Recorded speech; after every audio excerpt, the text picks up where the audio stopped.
Finally April 23 அதாவது நம்ம Stranger things டெல்ஸ் from 85 வெளிவர போகுது. அதுக்கான ட்ரெய்லரையும் விட்டுருந்தாங்க. எல்லாம் பார்த்துட்டீங்களா? நான் பார்த்துட்டேன். அதுக்கான ரிவ்யூ தான் இது. பார்க்காதவங்க இருந்தா மறக்காம போயிட்டு பார்த்துட்டு வந்துருங்க. ஸ்டார்டிங்ல லூக்கஸ் மேக்ஸ், எல் மைக் 4 பேருமே எங்க போறாங்கன்னா ஒரு ஹேங் அவுட்டுக்காக வெளியே போறாங்க. சோ இந்த சீரிஸ் எப்படி நடக்க போகுதுன்னு நீங்க பாத்துக்கிட்டீங்கன்னா சீசன் 2 அண்ட் சீசன் 3க்கு இடைப்பட்ட காலத்துல நடக்கிறது தான் இந்த சீரிஸ்ல காட்ட போறாங்க. சோ இத பத்தி லைவ் ஆக்ஷன் சீரிஸ்ல எந்த விதமான கதையும் அவங்க கழிச்சிருக்க மாட்டாங்க. நான் நினைக்கிற மாதிரி இது ஒரு ஆல்டர்னேட் யூனிவர்ஸ்ல நடக்கிறதா தான் நான் எதிர்பார்க்கிறேன். சோ இது டப்பிங்கை பத்தி நம்ம கழிச்சோம்னா மெயின் கேரக்டர்ஸ் இதுக்கு டப் பண்ணல, வேற கேரக்டர்ஸ் தான் இதுக்கு டப் பண்ணிருக்காங்க. அதுல லிஸ்ட்டும் போட்டிருக்காங்க, மறக்காம போயிட்டு செக் பண்ணி பாருங்க. சோ ஏண்ட சஜஷன் என்னன்னா லைவ் ஆக்ஷன் சீரிஸோட இதை நீங்க கம்பேர் பண்ணி பார்க்காம இது ஒரு தனி சீரிஸாவே நீங்க எடுத்துட்டு போனீங்கன்னா உங்களுக்கு ரொம்ப பிடிக்கும். இப்ப பாத்தீங்கன்னா நம்ம ஸ்டீவும் ஜஸ்டினும் ஒன்னா தான் இருக்காங்க. ஜஸ்டின் ஒரு அறிவாளி, அவர் நிறைய பிரச்சனைக்கு தீர்வு கண்டுபிடிச்சிருப்பாரு, உங்களுக்கு நல்லாவே தெரியும். அப்படி இருந்தாலும் அவரோட சைல்ட்ஹுட்டை வந்து அவர் என்ஜாய் பண்ணாம இருக்கை தான் அவரோட பெரிய பிரச்சனையே. அப்படி இல்லாம இந்த சீரிஸ்ல என்ன செய்ய போறாங்கன்னா அவரும் போயிட்டு என்ஜாய் பண்ற மாதிரி தான் இந்த சீக்வன்ஸ் அமைச்சிருக்காங்க.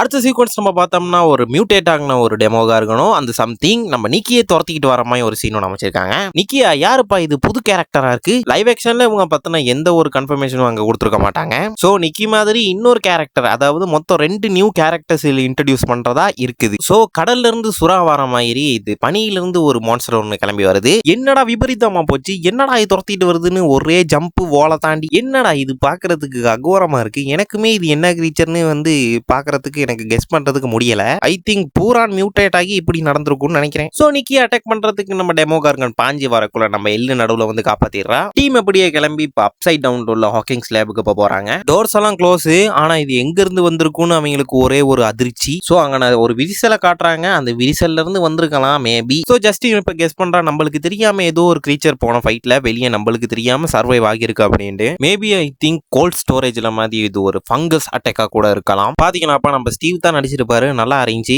மேபி நிறைய பேர் பார்த்துருக்கலாம். அதையும் கொஞ்சம் போயிட்டு செக் அவுட் பண்ணிட்டு வந்திருக்கேன். பிளான்ஸ் அண்ட் கிரீச்சர்ஸ் எல்லாமே இதுல மியூட்டேட் ஆகிறத வச்சு நம்ம பார்த்தோம்னா டிஎன்ஏ மாற்றமா இருக்கலாம், இல்லாட்டி ஃபங்கஸ் அட்டாக்கா இருக்கலாம், இல்லாட்டி வெக்னாவால் அனுப்பப்பட்ட ஏதாச்சும் ஒரு கிரீச்சர் இந்த மைண்ட் எல்லாம் கண்ட்ரோல் பண்ணி அதை ஹோஸ்டா எடுத்துக்கிட்டு இந்த மாதிரி வேலையெல்லாம் செய்யலாம். சோ அந்த கிரீச்சர்ஸ் என்ன செய்யுதுன்னா இப்போ ஹியூமன்ஸ் எல்லாத்தையுமே அட்டாக் பண்ண தொடங்கியது. சோ இது வெக்னாவால் அனுப்பப்பட்டிருக்குன்னு ஒரு கன்ஃபர்மேஷனுக்கு எப்படி வரலான்னு பாத்தீங்கன்னா அதோட பாயிண்ட் ஆஃப் வியூல வந்து பார்க்கக்குள்ள அந்த ரெட் கலர் டோனை கொடுக்குது. நம்ம எல்லா சீரீஸ்லயும் வெப்பன் சப்ளையர் ஒருத்தர் இருப்பார் இல்லையா, அந்த வேலையை இப்ப நம்ம யாரும் செய்ய போறோம், ஏன்னா நிக்கி தான் செய்ய போகுது. நிக்கி கிட்ட அவ்வளோ கெஜெட்ஸ் இருக்கு. சில வேலை அவங்க சீக்கிரட்டா இந்த விஷயத்தை மெயின்டைன் பண்ணிட்டு போகலாம். சோ இந்த கிரீச்சர்ஸ் அழிக்கணும்னா இதோட தொடக்கத்தை நம்ம அழிச்சாகணும். அதனால அவங்க அண்டர் கிரவுண்டுக்கு போறாங்க. சோ அண்டர் கிரவுண்ட்ல இருந்தா இது பரவலாகினதை இதுல இருந்து நம்ம கன்ஃபர்மேஷன் பண்ணிக்கலாம். இந்த கிரீச்சர்ஸ் அழிக்கிறதுக்கு அவங்க இப்ப என்ன பயன்படுத்துறாங்கன்னா ஃபயரை தான் பயன்படுத்துறாங்க. சோ நம்மளும் நிறைய சைஃபை படத்தெல்லாம் பார்த்துருப்போம் இல்லையா, என்னத்துக்கு ஃபயரை பயன்படுத்துவாங்கன்னா பிளான்ட் அழிக்கிறதுக்கு. சரி, கூடுதலா ஃபங்கஸ் அதாவது ஜோம்பி வைரஸ் பரவுறதும் ஒரு வகை பூஞ்சம். அதனால தான் நான் சொல்ற தியரிப்படி, என்னோட தியரிப்படி இது ஒரு ஃபங்கஸ் இன்ஃபெக்ஷன்ல தான் 100% இருக்கும்னு நான் நம்புறேன். நீங்க என்ன நினைக்கிறீங்கன்னு மறக்காம கமெண்ட்ல போட்டு போங்க.